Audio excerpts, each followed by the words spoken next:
when you think about how the world is, do you feel positive or do you feel negative? It depends on the news. Some days I really feel I'm going to be part of a big evolution in social, in our society, so that things will be more fair. But then other days I feel like I'm kidding myself. That really the same old people have been in charge for thousands of years, and even with the massive surge of socialist compassion after the Second World War, where they tried to build the brave new world, really, to the point where the Queen felt threatened by that social change and how the whole world seemed to pull together to create something better.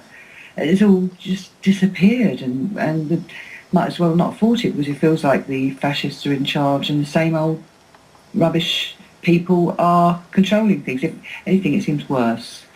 I hope I'm wrong. But that's your overall feeling? Yeah. It's easy to feel negative, but if you feel negative, what's the point? You might as well die. I really do think you have to be positive. You have to think there's hope. Because, one of the problems we have in Britain is that people feel completely crushed. They feel they haven't got a voice. They feel they can't do anything. And in a way, they're actually undermining themselves. Because really, we've got probably the worst government that we've had in many generations. And if you feel you're defeated, you're doing their job for them. So I really do feel that you've got to be positive and you've got to get out there and you've got to do something. If the NHS goes, at least you stood up for it. At least you know that you fought for it. That's my feeling. Yeah. Generally negative.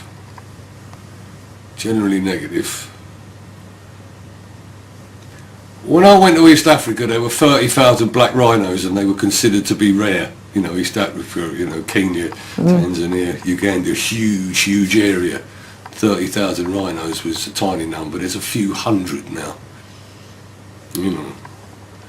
The swathes of forest that have been chopped since in my lifetime. That huge revolving pile of rubbish in the middle of the Pacific, that's and the carbon in the atmosphere. God knows what global warming will do. The rise of the population to phenomenal levels and growing all the time. I find it difficult to think that the world will totter on without a crisis point. And it sounds a bit bleak, but I think possibly the greatest optimism would be for the crisis to be survived by enough people who could actually keep the knowledge of humanity, because we're extraordinarily bright and clever, we're wonderful, brilliant, but we keep blowing it. So, for people to survive the crisis, yet maintain their knowledge, but use the nightmare to live differently. And do you think that's possible? Yeah, I think it might just roll itself out one way or the other. It might be inevitable. That's what happens. Looking back from some time in the future. Yeah. To have a more balanced and understanding way to live on the planet, rather than just to try and dominate and control and exploit it for our stuff, rather to live in balances, which is what we need to do. Okay. Positive. I know that there is a lot of stuff to potentially feel negative about. I do believe that a lot of what's happening is designed to make us feel afraid. To feel afraid of not having enough money, of losing our homes. I do believe that particularly the way we are I'm trying not to be too emotive here, but the way sick and disabled people are being left feeling not only unprotected, but people who I know have shared with me that because of the whole Atos thing, they now feel that they've been told by society that they are a useless drain, and that maybe that they should just sort of bugger off and stop being a nuisance. And that is absolutely appalling. Yeah. And yet, strangely, I do feel positive about the way the world is going. I do believe that we are ultimately going to end up in a very beautiful world where people actually do cooperate rather than being in competition. I believe that it could possibly get very interesting along the way, but that we have to trust that that goodness is there and will prevail. Yes. Negative, we want to see all the different things that are going on, all the awful things that happen and people do to each other, and the greed and corruption and all that sort of stuff. But I feel positive the majority of the people aren't like that, and hopefully it's going to change. If enough people become aware and actually speak up, there's a possibility of them change in that way. I think that's quite a positive thing, and I think social media, social networking helps that idea move forward, and so it gives me a positive feeling about it. But yeah, it's a double-edged sword, that really. I don't really know. It depends how I feel each day. Do you feel positive or do you feel negative? Positive. But then it could be argued that I do tend to try to focus on the positives more anyway, because I believe that what you think about explodes. But that doesn't mean that I don't have my negative days. And they can be quite dark, but in general, yeah, I see the world as positive. I feel both. I feel the positivity is there's so many beautiful people out there who do care, and I think that counterbalances the negativity in the world, because you do get to hear about all the bad things that are going on, but at the same time you get to see all the good things that are happening as well, and how much people do actually care, such as the man that planted a whole forest by himself, and the people that rescue animals in places like Romania, and it does touch your heart. It's so nice to know that there are people out there that do actually care about where we are. And it's not about trying to ignore all the negative things, because you can't turn a blind eye, and people have a right to know what is going on, but they also have a right to know the good things that are going on, and that isn't quite as fully put across as negative things, but that's the thing, you have to focus on those things, because otherwise you just end up in a downward spiral of sending out negativity as well, which is what I'm trying not to do. Positive. Just simply because the world will always be here. Nothing that we can do will ever explode the world. There will always be life on this planet. Nothing we can ever do will stop that. So yeah, I'm happy. Cool. Mostly I feel positive, but it all depends on whether it's all about, for me anyway, how I'm feeling at that time. So if I'm feeling positive, then my outlook of the world will be positive, and then if I'm feeling negative, then, so I guess you could say that's what I'm projecting in a way. But generally I feel positive. I see change. I don't follow mainstream media, so I don't get trapped in that negative idea of what's happening in the world. I know there's negative things that are happening in the world, but I know that there's also a lot of positive things happening in the world as well. Thank you. Positive. Yeah. Do you want me to expand on that? Was that enough of an answer? If it's enough of an answer for you, then... I feel positive. I think the world is a beautiful, amazing, incredible place full of wonderful, incredible, amazing people, and it's beautiful. You've only got to look out your window and look at the trees and the grass and the flowers and the animals and the other human beings that you're on the planet with, and it's a beautiful, incredible, miraculous place where wonderful, miraculous things happen every day. Yeah. Cool. So, when you think about the world today, do you feel positive or negative? I always come out to win. That's the way I've been brought up. I'm 12, one of 12 in my family, and I haven't forgotten my grassroots. I was the last one, so I've struggled through life, and I'm caring for other people.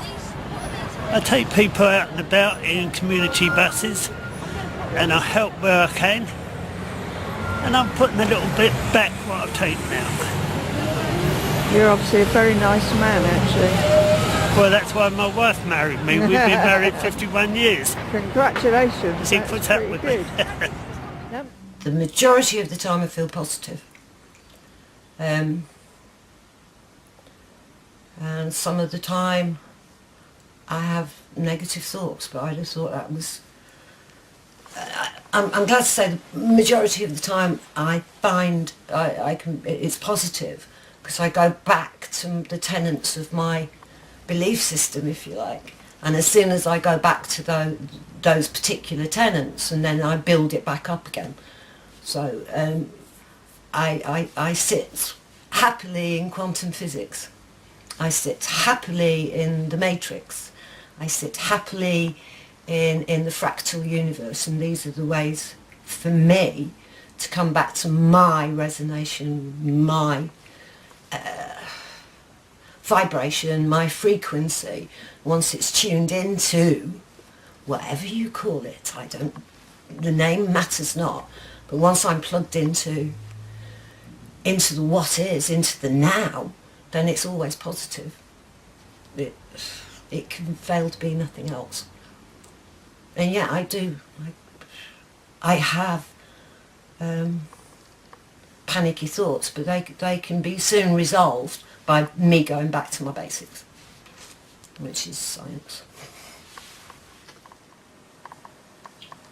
Oh, that's a biggie. Some days you're down and some days you're up, but I was actually just listening to a radio broadcast, Critical Mass Radio, with Kate of Gaia and Santos Bonacci and Tony Z earlier on, and it's hard not to feel positive, because there's nothing that the bad guys are doing that doesn't get out, and it's all spread via the internet.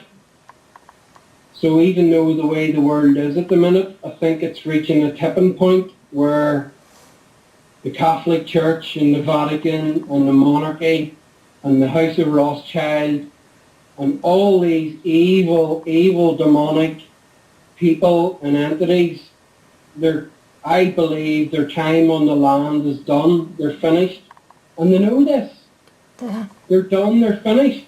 So I think the time of the light and the love is coming in now. We're entering into a new era, and I'm very, very positive that our children and our grandchildren are going to inherit a better world and a better life. But when you go on Facebook every day, you see the horror of what Ian Duncan Smith is doing and the horrible Nazi fascist Tory government are implementing on the poor people and the disabled and the sick. So it's hard to stay positive every day, because it grinds you down. But you need to stay positive, and I stay positive through friends like you and other friends. So I deeply believe, tomorrow's a better day for us and all humanity. Cool. Me too, actually. Yep.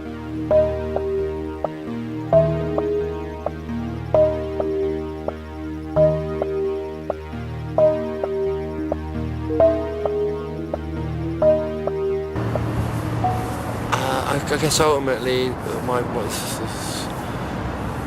we're not stupid. You can't get away with it, and you can't stop robbing. You can't keep robbing the poor to make the rich richer. You know, here we are next to a river, and if you see our economy as a river flowing, then the slower the water that flows, if you take a channel off it, you're not going to get as much water coming off that channel. And our economy as it is compared to in, say, 1940, majority of the flow of our economy is diverted to the coffers of private individuals, which means the rate of flow is much slower, so they're getting a much higher percentage of a slower flow, which means that all the little people that rely on the water downstream of the guys at the top that think that they deserve all their Aston Martins, then we don't get as much water, whereas what we need is to sort of divert the flow a little bit and not have as much partially portioned off through taxation and profiteering of what should be nationalised industries. And we should let the water flow fast again, because then I can't remember the name of the economist who came up with it. There's a sliding scale that our government doesn't really stick to, that the lower the taxation, the faster the economy flows, and therefore the more money the government gets, they get a smaller percentage of a faster moving stream. So they still get as much money, it just means that everyone else does alright. Cool. Thank you. You bastard. There we go. I don't think the one thing I could say to David Cameron would have any effect, but of course it would be stop lying. You know, there's virtually nothing that he says that is true. You know, he says he's reducing borrowing, which of course he isn't reducing borrowing. We're borrowing more this year than we borrowed last year. He says the NHS is safe in his hands, which is not true. He says that spending, they've increased spending on the NHS. The Office of National Statistics has told him to retract that statement, and yet it continues to be repeated, and it continues to appear on the Tory website. So really I would say stop lying. I have no hope that he would, because obviously if you're a Tory, you represent a very small percentage of the population, maybe less than 1%. So you have to persuade the 99% to vote for you for things that are going to be of no use to you. You know, it's like turkeys voting for Christmas. So I don't have no hope that he would stop lying, but I would really, that's what I'd say, please stop lying. Thank you. Okay. Gosh, that's a really difficult question to answer without going into a negative frame of mind, really. But I think he needs to know that actually there are people out there that do care what he is doing, and he can't go on treating people the way he's treated them. He needs to open his eyes and actually see what is going on in this country, as in the most positive light I can put it. Thank you. What would you like to say to him? I'd like to tell him to fuck off. Simply, that's it. Oh, what's his name? Michael Meacher MP published a letter in The Guardian recently that's gone round Facebook. If the 1,000 richest people in the planet, or the 1,000 richest people in the country could pay off the deficit, and they'd actually unfortunately only have a spare 30 billion left after that to share out between them. That's the scale. We are just being stitched up. It's all one big excuse. It's one odious excuse to do us down. You know, this kind of knee-jerk grab everything from the rich and powerful just goes on and on and on, you know, and every time, you know, like you push a little bit back and then they just find some other way to try to come screaming in. And I find them odious and nauseating and manipulative and lying and filthy, and you know, they're just like anything for the wealthy, and that's it, and everyone else can go and screw themselves. So I'd like to see them done, very much so. Cool. Thank you. Righto. I'm sort of thinking that actually I might just like to compile these answers and send them to David Cameron. Yeah, do that. Yeah. So watch it, folks. Yeah. Yeah. They live in an ivory tower, you know, cosseted and cocooned by their vast wealth. It doesn't impinge. They don't know. It makes me howl with laughter when they talk about hard work, you know. There's nobody could put enough hours and enough effort in a day to take what wealthy people take. And he doesn't have to work. Is he actually indulging himself being Prime Minister? You know, it's his game. It's he doesn't need to do anything. He hasn't got his arm up his back in any way, shape or form. He's just there as to be posh in the eyes of his posh mates. Well, the title Prime Minister initially was an insult. God, I can't remember the name of the bloke who was the first Prime Minister. He was first leader of... Was it Pitt? Under George I think it was Pitt. And he was nicknamed the Prime Minister, meaning like prime pork. This is true. Oh, right, yeah. Quite apt, really, eh? Yeah.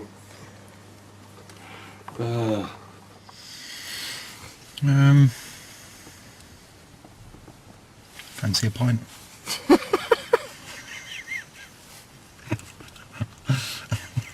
Probably.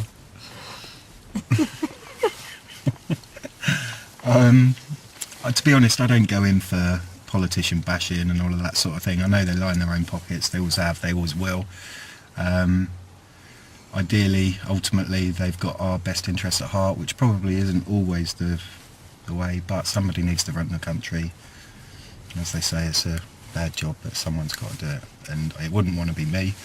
But if people want to do that for themselves and hopefully make the best decisions by us, then I'm more than happy to stand up for them or alongside them if I think they're doing the right things. Cool. And that's it. Excellent. Say to him.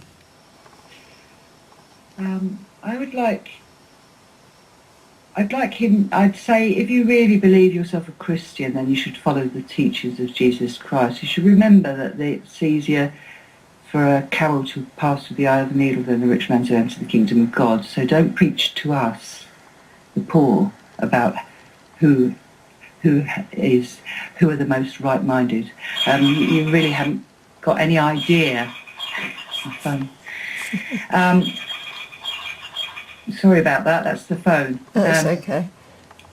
That you really should be try to become a new human being. Try to join in with the new age and do your best for the people who need it.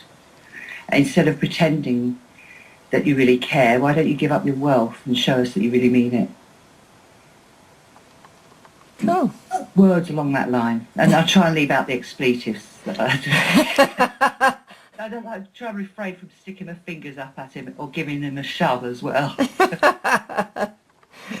Yeah, it brings up a battle, doesn't it, between saying, well, fuck off. Yeah. Stop the hypocrisy, really. Stop being a hypocrite. Cool. Thank you. Okay. I can think of a few things. I mean, it doesn't have to be just one phrase, it's all right.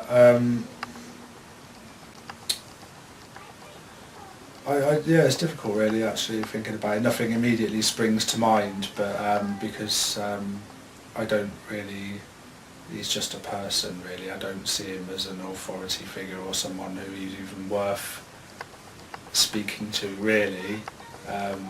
So nothing immediately springs to mind other than sort of the usual things that he gets called.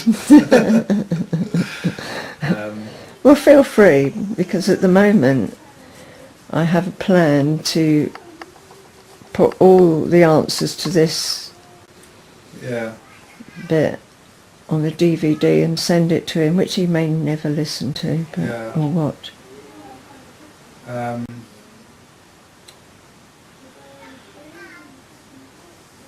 love you. Oh, that's lovely. Yeah.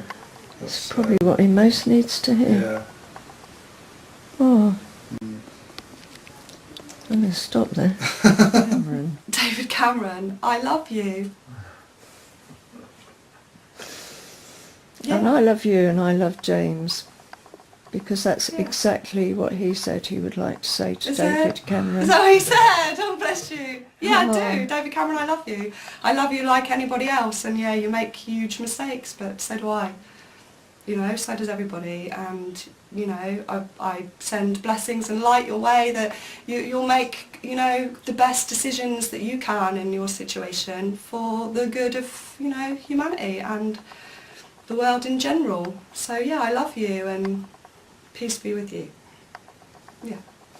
You make me want to cry. Oh. In a nice way.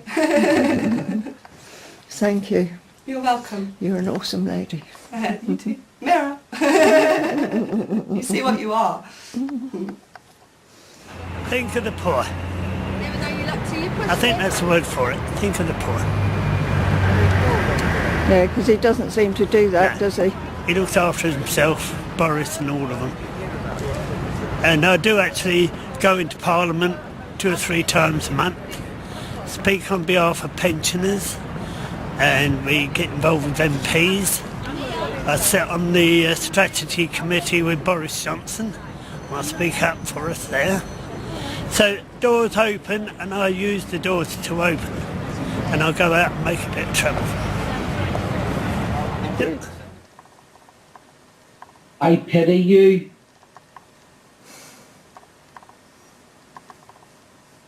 Do you want to expand on that as to why? Well, he's obviously a very wealthy man. He lives a very comfortable lifestyle. So does his family. But I wouldn't swap his money and his lifestyle and all his comforts.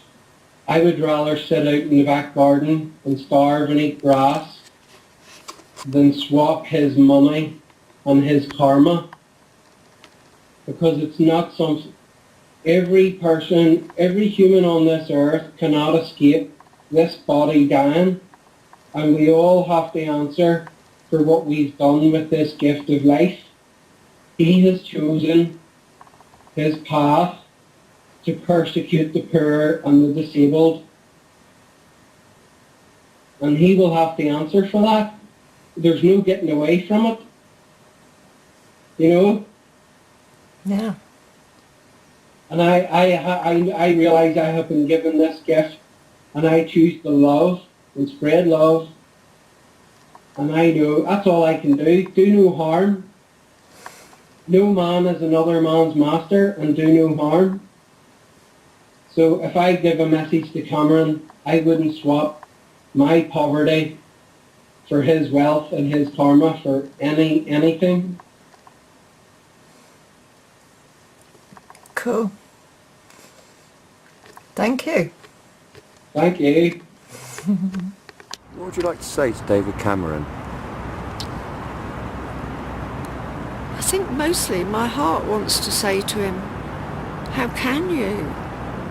How can you just not care about people who, because they don't happen to have as much money as you and your rich friends, that they don't get considered? That how can you do that to the children, most of all?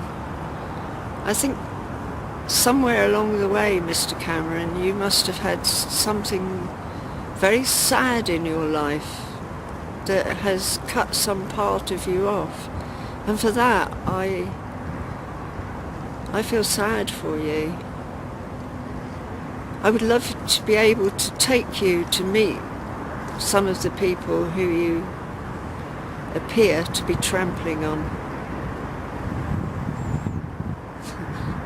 In this moment, completely unplanned, I sort of want to say, please wake up, David Cameron. Please wake up to what you and your friends are doing. Yeah. Yeah. Ooh.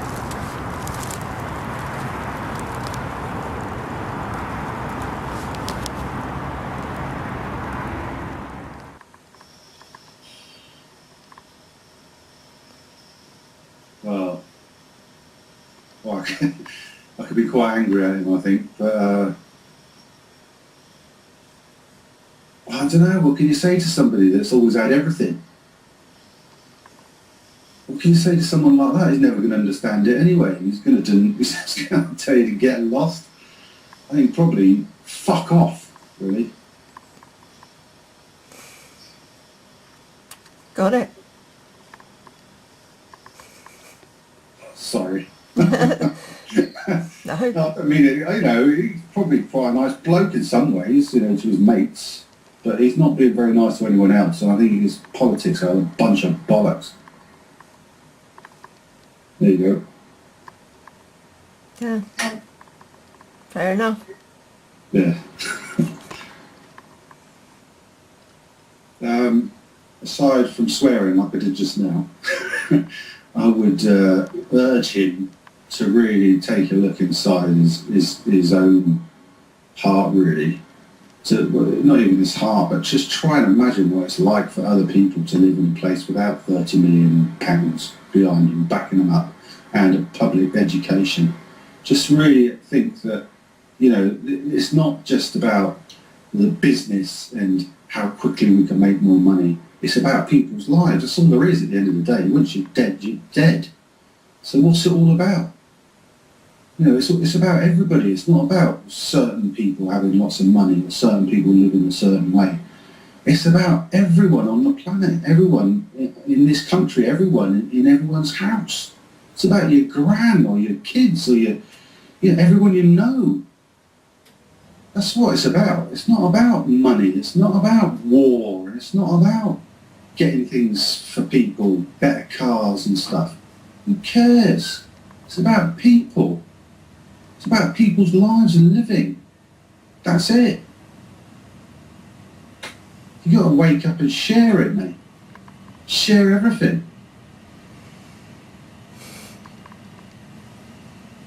Cool. What would you say to David Cameron? What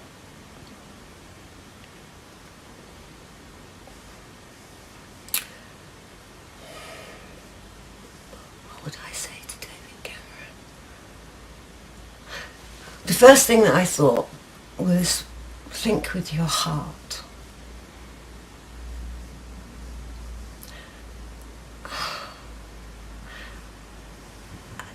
I think it would take me some time to think about what I could say that would mean or matter or change or get through to him. I would have to really think about that, Ashura, very deeply. Because where I've put him, if you like, is an unfeeling, unkind millionaire, billionaire, whatever he is. And words other than nasty ones. And I don't want to use any of the nasty stuff, because he also is a divine human. And if I could find a word, a frequency, anything that would actually touch him, then, not off the top of my head, it would have to be a very deep thinking thing to get the right words. And at the moment I can't think of anything that I could say to him that would make any difference. And it's not for me. You know, it's not. I want to say something to him because I certainly don't. Not right now. I'd have to inspect my my inner stuff in order to come out with something. Yeah, I'll ask for an original idea on that one, because I don't know what would get through, and it would be pointless using my precious breath. So at the moment I'd keep my precious breath to myself while I think about it. Thank you. You're welcome.